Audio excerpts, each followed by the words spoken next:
La fromagerie de l'île d'Orléans lance un nouveau fromage. Il s'agit d'un cheddar, La Conquête, qui se veut évidemment un clin d'œil à notre riche histoire. Après tout, c'est l'essence même de cette entreprise familiale de Sainte-Famille de l'île d'Orléans où je me suis rendu pour m'entretenir avec les propriétaires de l'entreprise, Jocelyn Labbé et Diane Marcoux. Jocelyn, parle-moi de La Conquête. Qu'est-ce qui vous a donné le goût de lancer un nouveau fromage?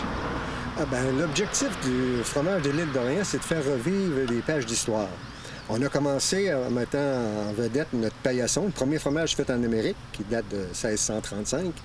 Et à partir de là, on a pondu deux autres recettes, en fin de compte, la faisselle, qui est la première étape de fabrication du fromage de l'île d'Orléans, le paillasson, qui était la deuxième étape, notre fromage à rôtir, notre fromage vedette, et un fromage affiné, qui est le raffiné de l'île d'Orléans. Et à partir de là, c'est une page d'histoire qu'on a ouverte, et on a dit, l'histoire finit pas là. Donc, il y a eu quelque chose par la suite, et il y a eu la conquête. La conquête, c'est les Anglais qui sont arrivés. Donc, les Anglais sont arrivés avec leur fromage. Donc, moi, je dis aux gens que je rencontre, je dis, fromage, pourquoi faire qu'il y a eu la conquête? C'est qu'eux autres sont arrivés avec un fromage quand même assez rigide, et ils sont arrivés avec les bateaux pleins de fromage rigide, et ils nous ont tiré ça. Nous autres, on avait pour se défendre juste des pâtes molles. Donc, c'est pour ça qu'on a perdu, et la conquête s'est faite à partir de ce moment-là, à 1759.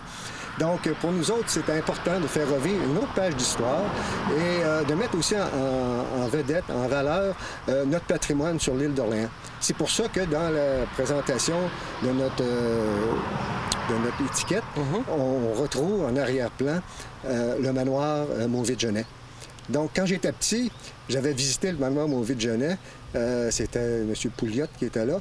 Et je me souviens, à la porte d'entrée, il y avait des encavures qui simulait, en fin de compte, un bombardement des boules de canon, en fin de compte, qui étaient là. Et ça a disparu avec la restauration.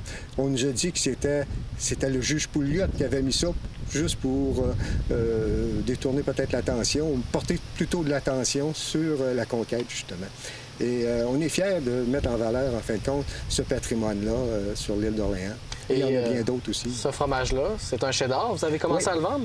Oui, on a commencé à le vendre. On l'a mis comment je pourrais dire, en présentation l'année passée, mais il n'y avait pas d'étiquette, il n'y avait rien de ça. Et on a travaillé tout l'hiver pour trouver justement une façon de le commercialiser, en fin de compte. Oui. Et sinon, comment se sont déroulés les préparatifs à la saison? Là, dans le contexte, est-ce qu'il y avait beaucoup de choses à mettre en place rapidement ici? Oui. Disons que la COVID, là, c'était une surprise, je pense, pour tout le monde, en fin de compte. Et ici, bien là, on a dit comment ça va tourner, tout ça. On avait comme paramètre de respecter 2 mètres, en fin de compte, entre les individus. Et on a travaillé dans ce sens-là pour pas qu'il y ait de croisement, pour qu'il y ait une entrée puis une sortie indépendante. Et on s'est fait un tracé de tuile en tuile qui respecte, en fin de compte, les 2 mètres de dissociation entre les gens. Et à l'intérieur aussi, on a cheminé, en fin de compte, une trajectoire pour éviter justement les croisements et respecter toujours le 2 mètres qui nous est imposé, en fin de compte. Qu'est-ce qui va être différent cette année dans l'expérience client? Je pense, entre autres choses, vous n'allez pas avoir le droit de faire du fromage là, sur la plaque. Là, ça ne sera pas possible cette année. Ça, c'est dur parce qu'en fin de compte, nous, notre intérêt, c'est de faire connaître le fromage de l'île d'Orléans. Et la partie dégustation, qui est un élément majeur pour le faire connaître, et on ne peut pas le faire, en fin de compte. Là. Bon, c'était une contrainte quand même assez importante, mais il y a beaucoup de gens qui le connaissent aujourd'hui et qui n'ont pas besoin de passer à l'étape de dégustation. On sait qu'on faisait déguster pour les touristes qui venaient aussi de l'extérieur, qui pour eux autres c'était un inconnu, là, je veux dire le fromage à griller, là, puis surtout le fromage de l'île d'Orléans qui est très particulier par rapport à d'autres fromages à griller.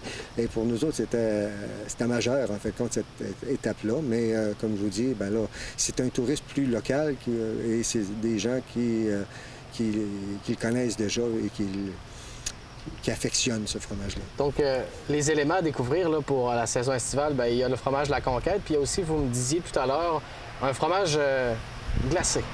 Oui, bien ça, encore là, voyez-vous, on est pris un petit peu avec tout un contexte là, où on manque de personnel.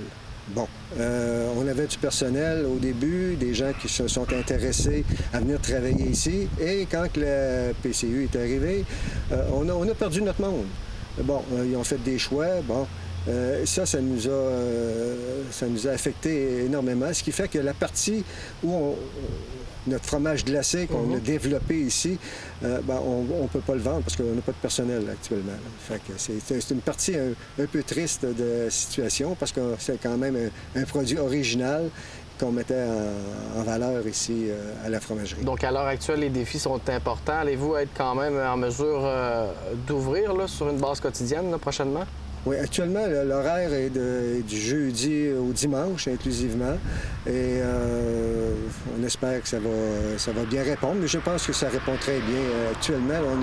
On a fait l'expérience la semaine passée et ça a bien répondu. On a eu un bon achalandage, là, je veux dire, qui nous comment je pourrais dire, qui nous satisfait. Là. Oui.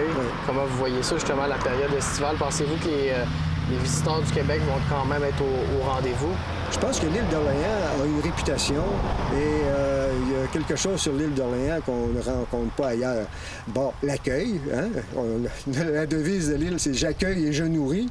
Donc, on essaie d'être accueillant et de bien nourrir aussi les gens qui vont venir. Donc, je pense que les gens qui demeurent au Québec ont avantage à venir faire un tour sur l'île d'Orléans. Il n'y a pas juste la fromagerie aussi, hein? Il y a plusieurs boutiques alentour de l'île et il faut mettre en valeur aussi tous ces artisans-là sur l'île d'Orléans. Mais j'inviterais les gens à commencer par la fromagerie. Et sinon, tous ces changements-là, ça demande quand même une période d'adaptation. Est-ce que vous avez travaillé fort pour mettre ça en place là, rapidement? Oui, on a travaillé fort. On travaille toujours fort. On ne s'est pas aperçu trop de tout ça. Mais oui, il fallait trouver une façon de faire pour être capable de respecter la réglementation qui nous est imposée actuellement. Hey, Monsieur Labbé, merci beaucoup pour l'entrevue puis bonne saison touristique. Bien, ça me fait plaisir. Puis je vous réinvite à venir à l'île d'Orléans, au fromage de l'île d'Orléans. Ben oui, puis au plaisir d'essayer ça, le fromage de la Conquête. Là. Ça me fait plaisir. Très temps pour notre paillasson sur le site Internet. Fait que c'est vraiment sans contact là, ce qui s'est passé. Absolument. On privilégie la carte, mais bien sûr, si les gens peuvent pas, c'est correct, mais on fait tout ce qu'on peut sans contact pour que les gens se sentent bien en sécurité chez nous. Alors, on a mis bien des efforts et on espère que les gens vont être contents de leur visite.